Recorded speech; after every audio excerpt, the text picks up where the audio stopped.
അവർ തമ്മിൽ എന്ത് കളിയാ ഇനി നടക്കാൻ പോകുന്നേ?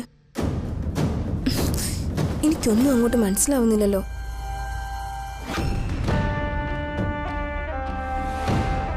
ആ ഫയലിലെ രഹസ്യം എന്തായിരിക്കും?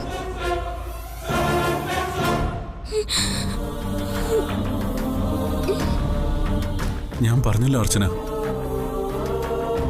ആവശ്യമില്ലാത്ത ചില കോംപ്ലക്സുകൾ ഞാൻ തന്നെ ആവശ്യത്തിൽ കൂടുതൽ ആശ്രയിക്കുന്നെന്ന ചിന്ത എന്റെ ഉൾപ്പെടെ ഈ വീട്ടിലെ എല്ലാവരുടെയും കാര്യങ്ങൾ താൻ തന്നെ ചെയ്യുന്നതിലുള്ള അമർഷം, ജീവിതത്തിൽ എന്തെങ്കിലും നടക്കും നടക്കാതിരിക്കാം എന്ന സ്വപ്നം, അങ്ങനെ പറഞ്ഞറിയിക്കാൻ കഴിയാത്ത പ്രശ്നങ്ങളും പ്രതിസന്ധികളുമായ ഞാൻ നടക്കുന്നേ. അങ്ങനെ അതങ്ങ് പൊട്ടിത്തെറിച്ച് പോയതാ.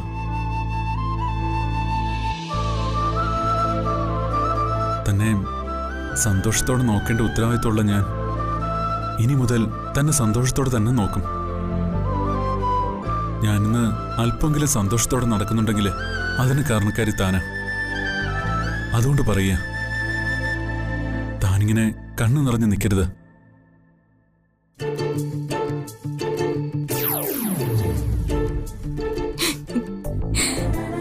എന്റെ സച്ചേട്ടാ, ഞാൻ കരഞ്ഞതേ ദേ ഈ സവാള അരിഞ്ഞതുകൊണ്ടാ, അല്ലാതെ എന്നെ വഴക്ക് പറഞ്ഞത് ഓർത്തൊന്നുമല്ല.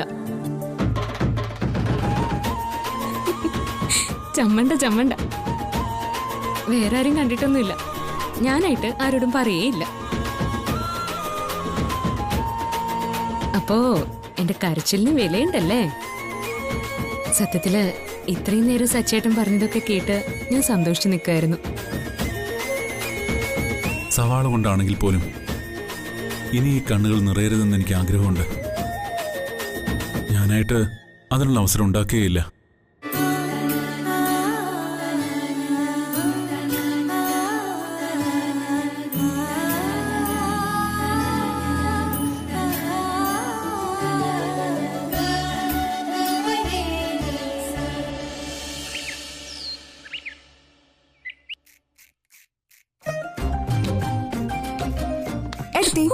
പേടിച്ചോയല്ലോ ഏട്ടത്തി. എനിക്ക് ഏട്ടത്തിയോട് കുറച്ച് കാര്യങ്ങൾ സംസാരിക്കണം, സീരിയസ് ആയിട്ട്. അതെന്താ പെട്ടെന്നൊരു സീരിയസ്? അപ്പൊ ഇത്രയും കാലം സംസാരിച്ചൊന്നും സീരിയസ് ആയിട്ടായിരുന്നില്ലേ? കോമഡി വേണ്ട, സത്യമായിട്ട് സംസാരിക്കണം.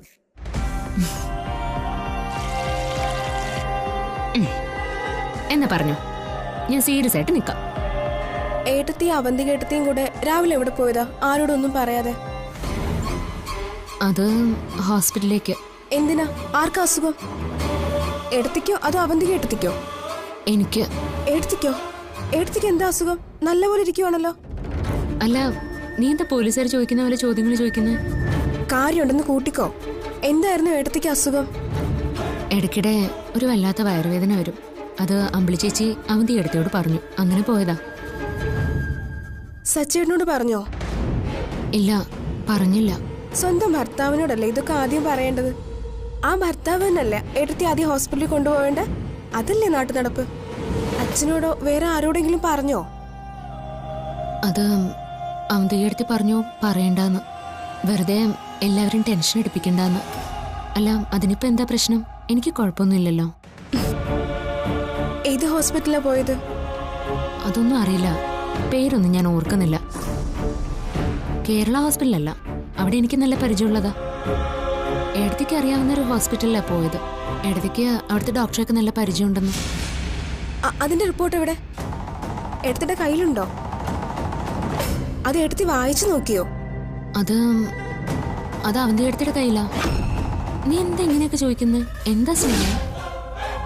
ഒന്നുമില്ല ഏട്ടത്തി, ഞാനൊരു ഫയല് കൊടുക്കാൻ വേണ്ടി അവന്തിക ഏട്ടത്തിയുടെ അടുത്ത് പോയപ്പോ ഏതോ ഒരു ഫയല് കയ്യിൽ ഇങ്ങനെ പിടിച്ചുകൊണ്ട് അനഘ സ്വയം നിന്ന് പറയുക, ഇതോടുകൂടി അവളുടെ അധ്യായം അങ്ങ് അവസാനിച്ചു എന്നും ഇനി നമ്മളാ കളി തുടങ്ങുന്നത് എന്നും. അപ്പൊ ആ ഫയല് ഏട്ടത്തിയുടെ ആയിരുന്നോ? സ്നേഹ,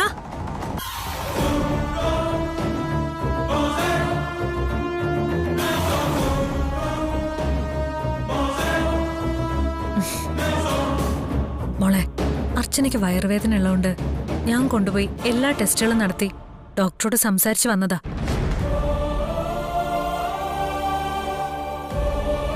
നിനക്കറിയാലോ, അർച്ചനയ്ക്ക് എന്തെങ്കിലും ആണെന്നറിഞ്ഞാ ഇവിടെയുള്ളവരുടെ കാര്യമൊക്കെ.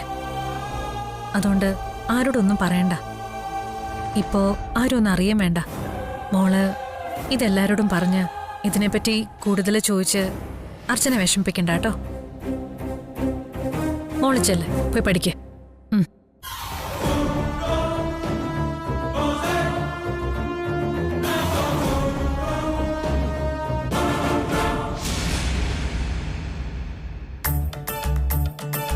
എന്തെങ്കിലും ഒരു കാര്യത്തിന് വിളിച്ച ഫോൺ എടുക്കാൻ ഭയങ്കര മടിയാ. എത്ര പ്രാവശ്യം വിളിക്കണം? അല്ലെങ്കിൽ കാര്യമായിട്ട് തിരിച്ചു വിളിക്കുന്ന ആളായിരിക്കണം. ഇന്ന് വിളിച്ച പിന്നെ അടുത്ത അമാവാസിക്കാ വിളിക്കുന്നത്. വീട്ടിൽ തന്നെ ആയിരിക്കോ അതോ പുറത്താവോ? ആ, എന്തായാലും ചേച്ചി ഒന്ന് വിളിച്ചു നോക്കാം.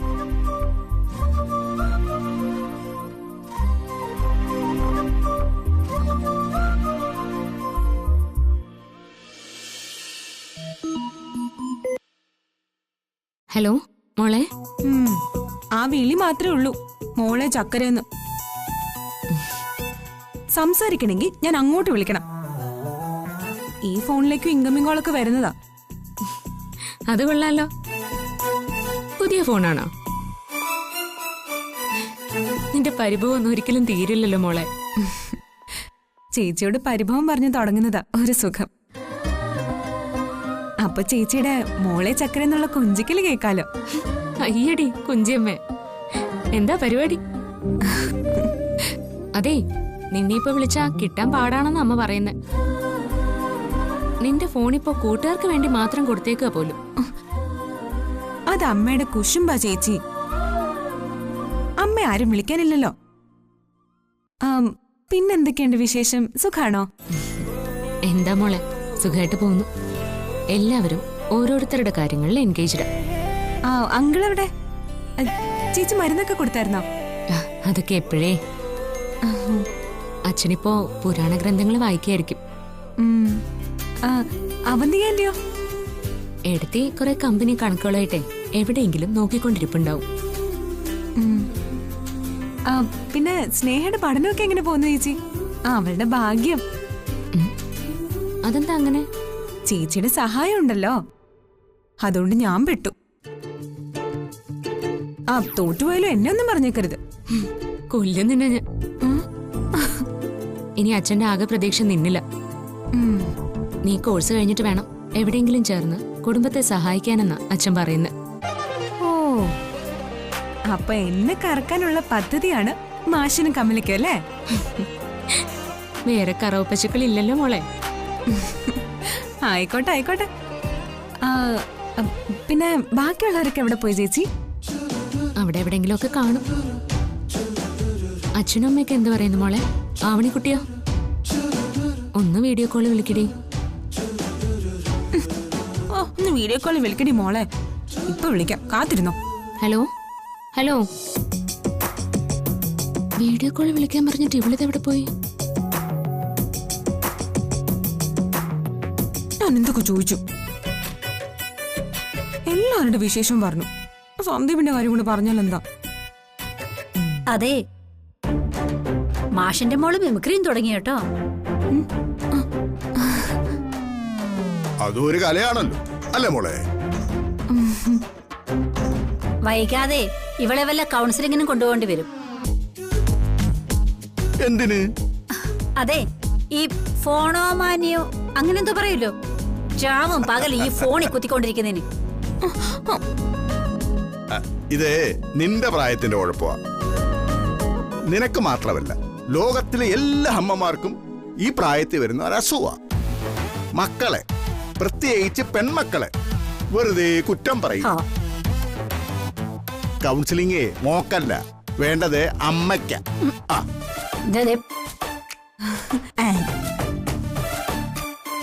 അതെ, നിങ്ങളെപ്പോലുള്ള അച്ഛന്മാരുണ്ടെങ്കിലേ പെൺപിള്ളാര് ഫോണിലല്ല വിമാനത്തിന്റെ പുറത്ത് കയറിയിരിക്കും. അതൊരു നല്ല ഇമാജിനേഷൻ ആണല്ലോ അച്ഛാ.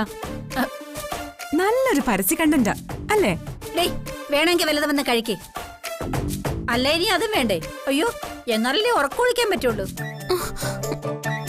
അച്ഛാ, ഈ കുത്ത് വേണ്ടെന്ന് പറയട്ടോ. ഞാൻ മൊബൈലിൽ പഠിക്കാൻ നോക്കുന്നതാ. മാറങ്ങോട്ട്. മോളെ അതൊന്നും കാര്യമാക്കണ്ട. വാ നമുക്ക് കഴിക്കാം. വാ. ഇനി ഇതെല്ലാം ഞാൻ എങ്ങനെ ശരിയാക്കുന്നു പറ. നിനക്ക് പറ്റില്ലായിരുന്നെങ്കിൽ ഇത് ഇന്നലെ എന്റെ കയ്യിൽ തന്നൂടായിരുന്നോ? എടുത്ത് ഞാൻ ചെയ്യണമെന്ന് കരുതിയതാ. എന്നിട്ട് നീ എന്താ ചെയ്യാതിരുന്നത്? നാളെ എനിക്കിത് സബ്മിറ്റ് ചെയ്യാനുള്ളതല്ലേ? എടുത്തി അതിൽ കുറെ ഡോക്യുമെന്റ്സ് കിട്ടാനുണ്ടായിരുന്നു. അത് ഇന്നാണ് കിട്ടിയത്. എന്തിനും ഏതിനും നിനക്ക് ന്യായീകരണം ഉണ്ടല്ലോ.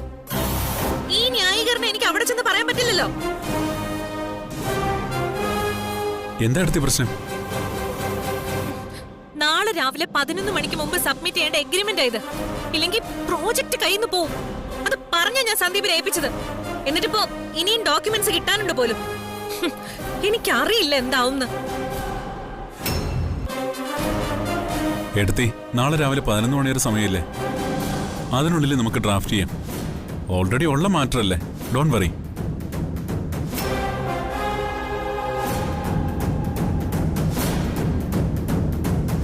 സാരമില്ലടാ. ഇത്രയും സില്ലി ആയിട്ട് ഇതിനെ കാണരുത് സച്ചി. അത് സന്ദീപിന് ഒരു വളാവും. കുറച്ചുകൂടെ സീരിയസ് ആയിട്ട് കാര്യങ്ങൾ കാണാൻ പഠിക്കണം. ഒത്തിരി ഡോക്യുമെന്റ്സ് കോപ്പികൾ വെക്കാനുണ്ട്. ലീഗൽ കൗണ്ടർ സൈൻ ചെയ്യണം. എല്ലാത്തിനും ഒരു ഓർഡർ വേണ്ടേ? പരിചയക്കുറവ് കാണും എടുത്തി. എടുത്തിക്ക് ഒറ്റ നോട്ടത്തെ കാര്യങ്ങളൊക്കെ മനസ്സിലാവും. സന്ദീപ് പഠിച്ചു വരുന്നല്ലേ ഉള്ളൂ. എല്ലാരും കൂടെ സപ്പോർട്ട് ചെയ്തു. അവൻ കാര്യങ്ങൾ പഠിക്കാനാ ഞാൻ ഇത്രയും പറഞ്ഞത്. എടുത്തി ആ ഫയലിംഗ് തന്നെ. രാവിലെ നീ ഒന്ന് സൂചിപ്പിച്ചിരുന്നെങ്കിൽ നമുക്ക് ഒരുമിച്ച് ചെയ്യായിരുന്നല്ലോ. എല്ലാം ശരിയായി കാണുന്ന ഏട്ടാ ഞാൻ കരുതിയത്. നീ ഏത് കമ്പനിയുടെ ഫോർമാറ്റാ അഡോപ്റ്റ് ചെയ്തേ? Western enterprises.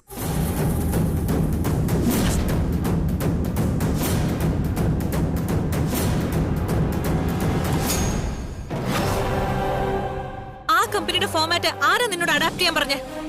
അതൊരു പ്രൈവറ്റ് കമ്പനി അല്ലേ? അതിന്റെ ടേംസ് എങ്ങനെയാ നമുക്കൊരു സർക്കാർ പ്രോജക്റ്റിന് അനുകരിക്കാൻ പറ്റുന്നേ? നമ്മളിപ്പോ പ്ലാൻ ചെയ്യുന്നത് BOT വ്യവസ്ഥയിലാണ്. അതിനും ഇതിനും അജഗജാന്തര വ്യത്യാസമുണ്ട്. അറിയില്ലാത്തൊരു കാര്യമാണെങ്കിൽ അത് ചോദിച്ച് മനസ്സിലാക്കാൻ പഠിക്കണം. കമ്പനിക്കാരെ അറിയുന്ന വേറെ ഒത്തിരി പേര് കമ്പനിയിലില്ലേ ചേച്ചി? അവർക്ക് പറഞ്ഞു കൊടുക്കാറുന്നല്ലോ. അല്ലാതെ എല്ലാ കുറ്റവും പാവ സന്ദീപിന്റെ തലയിൽ വെക്കണോ? അത് തന്നെ എടുത്തേ. പുതിയ മാനേജർ വന്നില്ലേ? അയാൾക്ക് കാര്യങ്ങളൊക്കെ അറിയാലോ. അയാളുടെ കൂടി ഉത്തരവാദിത്തമാണല്ലോ ഇതും. ഇവൻ പിന്നെ എന്നാ ഇതൊക്കെ പഠിക്കുന്നേ? എന്ന് സൈറ്റിൽ പോയി ആളെണ്ണിയെ മാത്രം മതിയോ? കമ്പനി കാര്യങ്ങളോട് പഠിക്കണ്ടേ? 2.5 കോടിയുടെ നഷ്ടം വന്നേനിപ്പോ.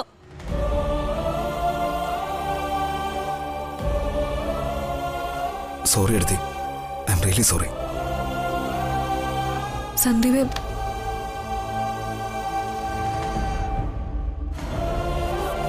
എടുത്തി ഞാൻ രാവിലെ ആകുമ്പോഴത്തേക്ക് എല്ലാം ശരിയാക്കി തരാം. വേണ്ട സച്ചി, ഞാൻ ശരിയാക്കിക്കോളാം. എന്തേലും ആവശ്യമുണ്ടെങ്കിൽ ഞാൻ വിളിക്കാം.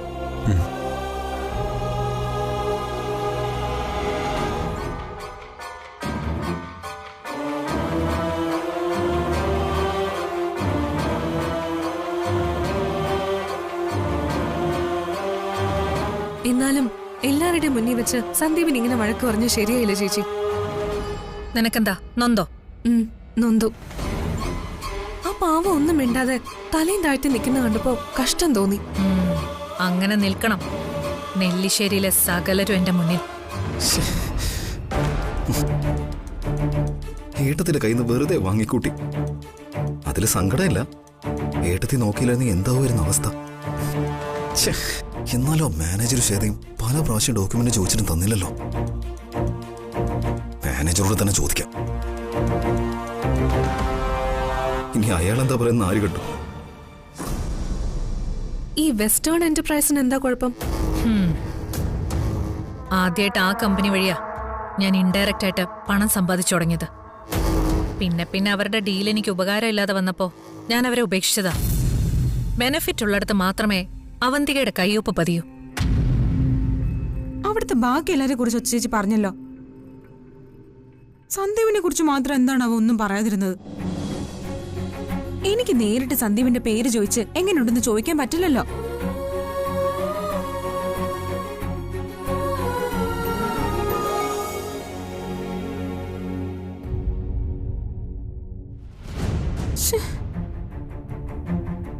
ഇതെന്തിനാ ഇങ്ങനെ ഫോൺ കട്ട് ചെയ്യുന്നത്? എന്തെങ്കിലും പ്രശ്നം കാണുമോ? അങ്ങനെ എന്തെങ്കിലും ഉണ്ടെങ്കിൽ ചേച്ചി പറയേണ്ടതല്ലേ?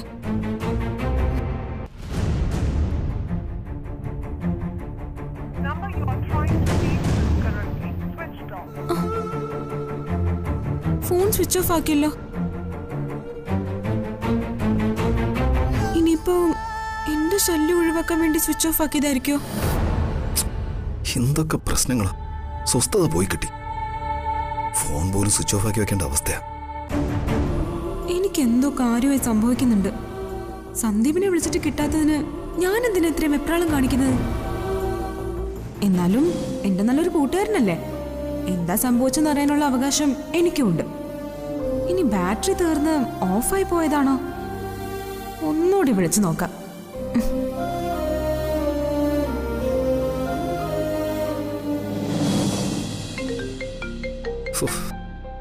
ഇവളെ കൊണ്ട് യാതൊരു രക്ഷയില്ലല്ലോ. എന്തെങ്കിലും സംസാരിച്ച് തുടങ്ങി ഉടനെ വച്ചിട്ടു. അപ്പൊ ഫോൺ ഓണാക്കി ചോദിച്ചിട്ട് എന്റെ ബാക്കി കാര്യം. ഹലോ, പറ, ഞാൻ കേൾക്കുന്നുണ്ട്. അപ്പൊ ജീവനോടെ ഉണ്ടല്ലോ. അതെന്താ, മരിച്ചുപോയ പിന്നെ സംസാരിക്കില്ലല്ലോ. ഞാൻ അതല്ല ഉദ്ദേശിച്ചത്. പിന്നെ എന്താണ് തന്റെ ചോദ്യത്തിന്റെ അർത്ഥം? ജീവനുണ്ടെങ്കിൽ ഒരിക്കൽ മരിക്കും. അത് ഞാനാണേലും താനാണേലും ആരാണേലും. ഫോണിന് ജീവനുണ്ടല്ലോ എന്നാ ഞാൻ ഉദ്ദേശിച്ചത്. അതിനിങ്ങനൊന്നും പറയേണ്ട കാര്യമില്ല. ഞാൻ എത്ര നേരെ വിളിക്കുന്നു. ആദ്യം ഫോൺ കട്ട് ചെയ്തു, പിന്നെ സ്വിച്ച് ഓഫ് ആക്കി. എന്തിനാ അങ്ങനെയൊക്കെ ചെയ്യുന്നത്? അതൊക്കെ ഓരോ നേരത്തെ പോലെ ഇരിക്കും. എല്ലായ്പ്പോഴും ഒരേ മൂഡിലായിരിക്കില്ലല്ലോ. ഒന്നാമത് മനുഷ്യന് ഭ്രാന്ത് പിടിച്ച ജോലിയുണ്ട്. അതിനിടയില് എന്താ പൂർത്തിയാക്കത്ത്? പൂർത്തീകരിച്ച് പറ. ഞാനിപ്പോ ആർഗ്യുമെന്റിനുള്ള മൂഡിലല്ല. ഞാൻ സംസാരിക്കുന്നത് ഇഷ്ടമല്ലെങ്കിൽ അതങ്ങ് നേരെ പറഞ്ഞ പോരെ. ഇങ്ങനെ ചുറ്റി വളയണോ? തനിക്കിത് മാത്രമായിരിക്കും ജോലി, എനിക്കതല്ല. ഇങ്ങനെയൊന്നും അല്ലായിരുന്നല്ലോ നേരത്തെ സംസാരിച്ചപ്പോ പറഞ്ഞിരുന്നത്. ഇപ്പൊ ഇങ്ങനെയൊക്കെ പറയാൻ ഞാൻ എന്താ ചെയ്തേ? അതാണല്ലോ ഞാൻ പറഞ്ഞത്. എനിക്കിപ്പോ സംസാരിക്കാൻ തീരെ സമയമില്ല. ഞാൻ ഫോൺ കട്ട് ചെയ്യുവാ. വെക്കല്ലേ പ്ലീസ്. ശരിക്കും സമയമില്ലാത്തതാണോ അതോ എന്നോട് സംസാരിക്കാൻ താല്പര്യമില്ലാത്തതാണോ? അതൊന്ന് പറ. സംസാരിക്കാൻ സമയമില്ലെന്ന് പറഞ്ഞാ പിന്നെ അതിൽ കൂടുതൽ എന്ത് വിശദീകരണം വേണ്ടേ? ഞാൻ വഴക്കിനല്ല ചോദിച്ചത്. പ്ലീസ്, എനിക്കും ഇയാളോട് വഴക്കിടാൻ പറ്റില്ല. ഇത്രയും നാള് സംസാരിച്ചോണ്ടിരുന്ന ഒരാളോട് പെട്ടെന്ന് സംസാരിക്കാൻ സമയമില്ലെന്ന് പറയുമ്പോ ഞാൻ എന്താ മനസ്സിലാക്കേണ്ടത്? അത് തന്റെ ഇഷ്ടം. എങ്ങനെ വേണേലും എന്ത് വേണേലും മനസ്സിലാക്കാം. അന്ന് കോളേജിൽ വന്നിട്ട് പോയ ശേഷമാണല്ലോ ഈയൊക്കെ മാറ്റങ്ങളൊക്കെ. അതിന് മാത്രം ഞാൻ എന്താ ചെയ്തേ? അതെങ്കിലും പറയാനും അറിയാനുള്ള സൗഹൃദം നമുക്കിടയിലില്ലേ? അതിനകത്ത് പറയാനൊന്നും ഇല്ല. ഞാൻ ഇയാളെ ഏതെങ്കിലും തരത്തിൽ ഉപദ്രവിക്കുന്നുള്ള ഭയമാണോ? ഭയോ? എനിക്കോ? എന്തിന്? അതെനിക്കറിയില്ല. ചിലപ്പോ ഞാൻ നിങ്ങളെ ബ്ലാക്ക്മെയിൽ ചെയ്യുന്നോ, സാധാരണ പെൺകുട്ടികൾ കാണിക്കുന്ന പോലെ നിങ്ങളുടെ ജീവിതത്തിൽ ഞാനൊരു ബാധ്യതയാവുമെന്ന് തോന്നിക്കാണും. താൻ എന്തിനാ എഴുതാപ്പുറം വായിക്കുന്നത്? ഞാനിതൊന്നും ചിന്തിച്ചിട്ടേ ഇല്ല. സംസാരിക്കാൻ താല്പര്യമില്ലെന്നല്ലേ പറഞ്ഞുള്ളൂ. അതെന്താണെന്നാ ഞാൻ ചോദിച്ചത്. അതിനൊരു കാരണം ഉണ്ടാവില്ലേ? പെട്ടെന്നൊരു ദിവസം നിങ്ങളായിട്ടങ്ങ് പറഞ്ഞാ മതിയോ സംസാരിക്കാൻ താല്പര്യമില്ലാന്ന്? അതെങ്ങനെ ശരിയാവും? ഈ ബെഡ്ഷീറ്റും പുതപ്പൊക്കെ ഉപയോഗിക്കാതെ വെറുതെ അലമാരയിൽ മടക്കി വെച്ചിട്ട് എന്താ കാര്യം?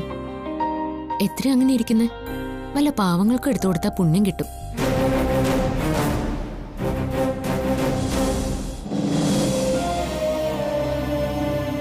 ഇതെന്താ സച്ചേട്ടൻ ഇങ്ങനെ രൂക്ഷമായി നോക്കി നിൽക്കുന്നെ?